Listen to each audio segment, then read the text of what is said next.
Chapter 1. My Abilities. I was 8 years old when I lived in a childhood home in Dallas, Texas. During this time, I had no idea that psychics and mediums existed until I had a vision about the death of a friend. That friend was Hal. He and my brother knew each other pretty well. My friend Hal and I were always hanging out with each other in high school. That's how he became close with my brother and I. As we got older, Hal began being depressed, and it eventually led to his death. If I did something that day to help, he would probably still be alive. Alan knocked on my door and told me that Hal had died by suicide. He jumped off of a bridge, he fell 50 feet. I cried in my brother's arms, and he told me that everything will be okay. It's been 4 years since the death of my friend Hal. I think of him every single day. One day, when I was sleeping, I saw his spirit come to me. Liz sits up in her bed, stunned, and Hal is walking towards her. He sits on her bed beside her. Hal, I missed you so much, Liz. Liz, I missed you too, Hal. What are you doing here?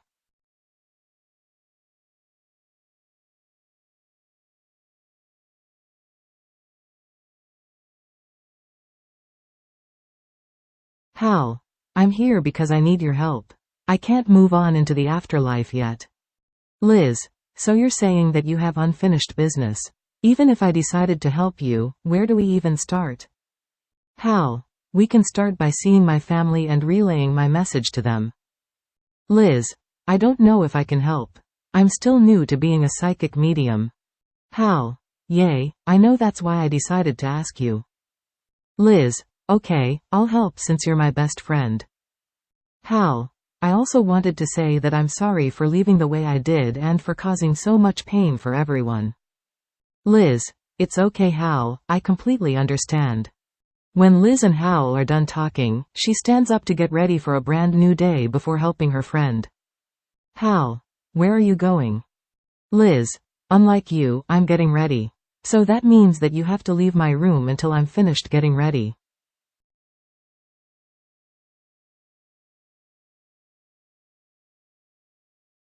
Hal, okay, I'll leave. Let me know when you're finished.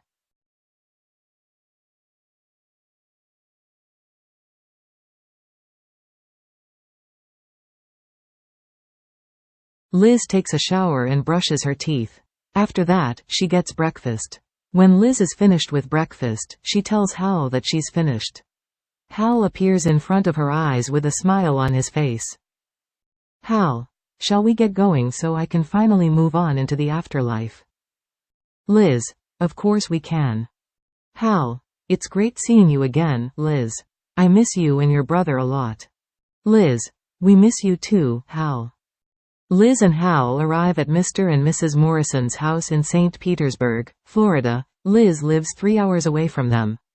She knocks on the door and Mr. Morrison answers the door. Mr. Morrison. Hello Liz, what can we do for you? Liz, I'm here because I have a note from your son, Hal. He told me right before his death, if anything were to happen to him, can I give this note to you and Mrs. Morrison? Mr. Morrison and his wife read the letter. They thank Liz for giving it to them. Liz walks outside and makes her way to Hal. Hal, how did it go?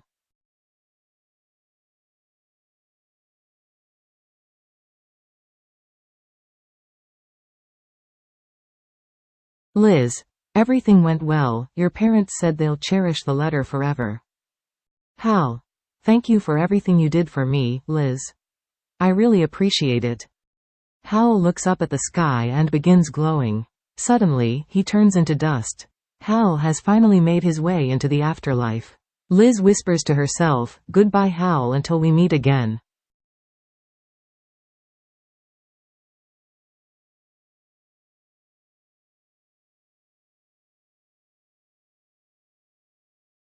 '7. Chapter 2. Another day of being a psychic medium. It's been 8 years since I helped Hal move on to the afterlife. I didn't realize that being a psychic medium is a huge responsibility. The next spirit that comes to me is Talia Andrews. She was 17 years old at the time of her death. When I first spoke to Talia's spirit, she had a blue face, and she was wearing a ball gown.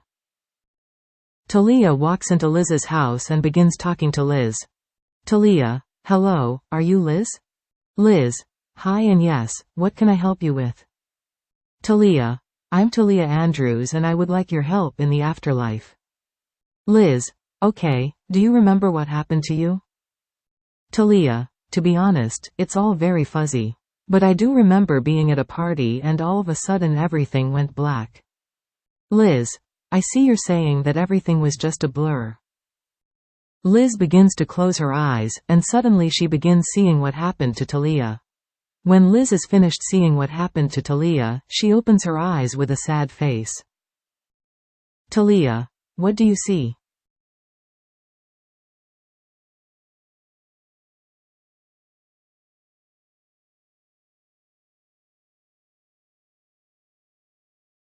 Liz: your story is very sad. You were betrayed by the person closest to you.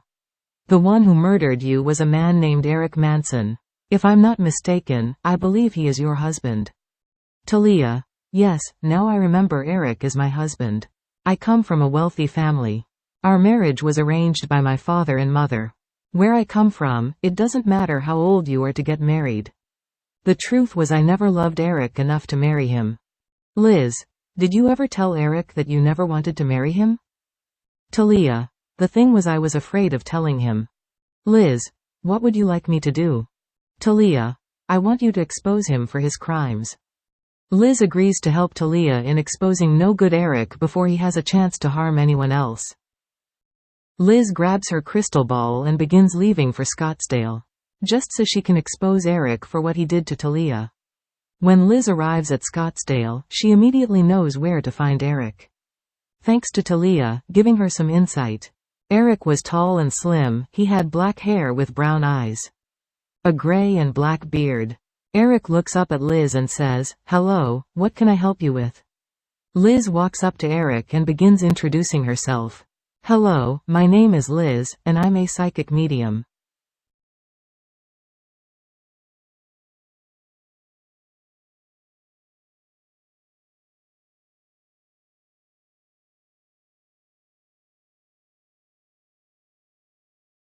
"9.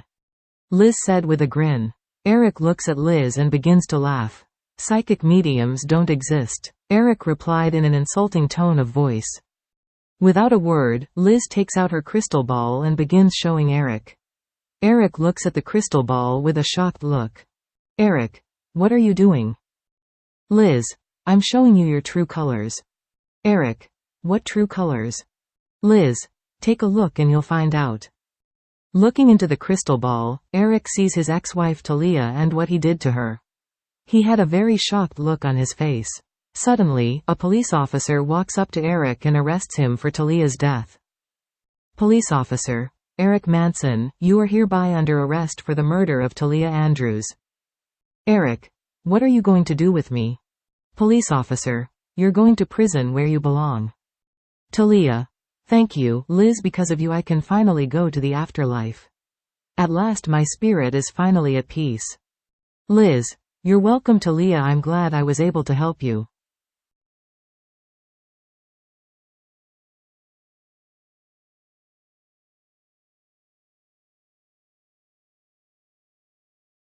Chapter 3. The Headless Spirit. In the last few years I was able to help 5 different spirits. My goal is to help 35 different more spirits that I happen to cross paths with. While I was writing in my logbook I heard someone say, hey, hey, hey.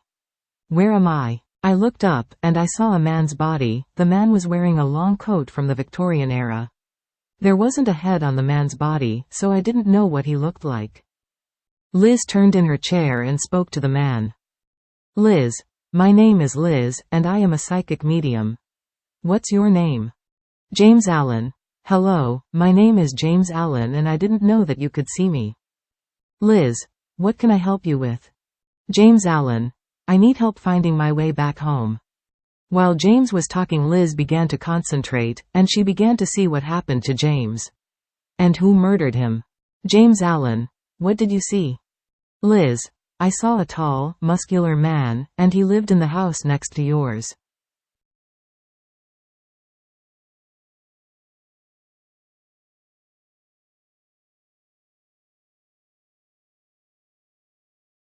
James Allen. He was my neighbor, Dexter Moore. He was always weird towards me. I didn't realize that he would be the one to do such a thing. What did he do with my head? Liz. Dexter disposed of your head in a river. James Allen. Can we get it back? Liz. I'm afraid we can't. But I can make sure that he never hurts anyone again. James Allen. What will you do? Liz. That's up to the universe to decide. The moment Liz said that it's up to the universe to decide, someone ends up murdering Dexter. James finally found peace knowing that the man who murdered him is gone.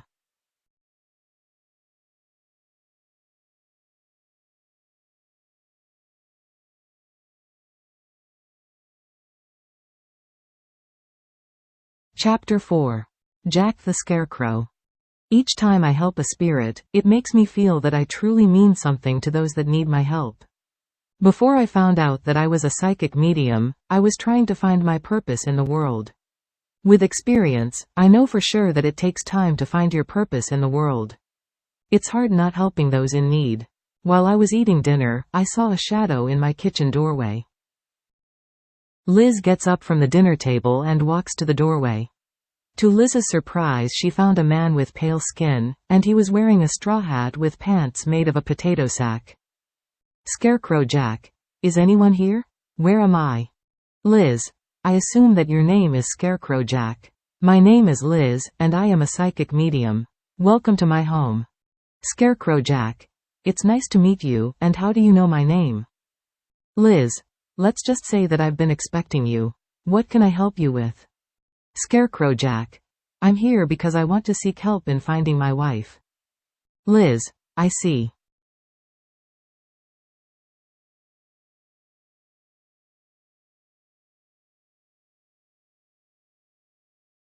Liz tells Scarecrow Jack to have a seat, and she begins to use her crystal ball to look into his past, future. Scarecrow Jack. If you don't mind me asking, how are you able to control your abilities? Liz. I have a special way of doing so. Sometimes if I don't control my abilities, they can get out of hand. I'm able to control my abilities by doing meditation and concentrating on positive things. Scarecrow Jack. You seem like a very kind person who's willing to help anyone. Liz. That's very kind of you to say, and yes, I truly love what I do. Scarecrow Jack. What do you see? Liz. I see a woman with gray hair and green eyes. She seems to be in her 40s. One day, while you were sitting on the couch, your wife decided to put something in your food. That something was poison that ended up killing you. Scarecrow Jack. Why would she murder me? Liz. Your wife murdered you because she had someone else in her life. Scarecrow Jack. You mean another husband? Liz. That's exactly what I mean.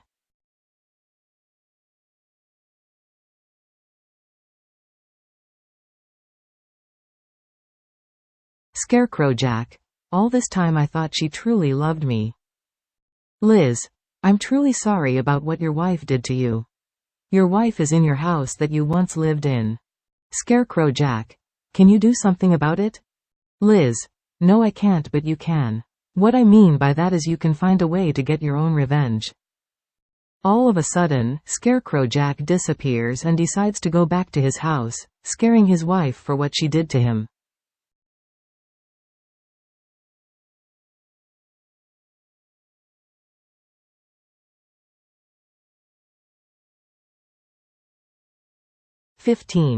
Chapter 5. Girl with No Face. After a busy day of talking to spirits and traveling to different destinations, I decided to take a few hours to myself. Meditation is great, but it can't solve everything. While I was doing meditation and breathing exercises, I happened to hear a clattering sound in the kitchen. Because of how curious I was, I decided to leave my bedroom to take a look. As a child, I was never afraid of spirits coming to me because I knew what my purpose was in the world. When I came into the kitchen, I saw a little girl with blonde hair and a beautiful little dress fit for a princess during the medieval times. The moment the girl turned to look at me, I didn't see a face. But the little girl was still able to speak to me.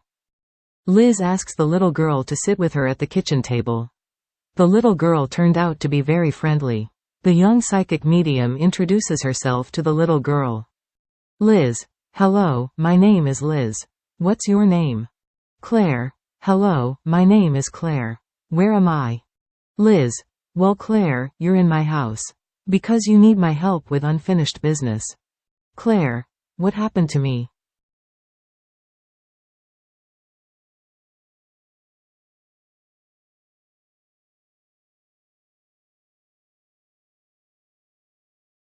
Liz. You died at the hands of your father. From what I can see, you lost a lot of blood, which eventually lead to your death. Claire. Why would my father do that? He loves me. Liz. If your father loved you, he would have never done anything to hurt you. What would you like for me to do? Claire. I don't know anything that involves him getting in trouble for what he did. Liz. What I see is that your father will be executed for what he did. By the time Liz says this, Claire's father is taken to prison for what he did. Claire is finally able to move on and be in a better place. The end.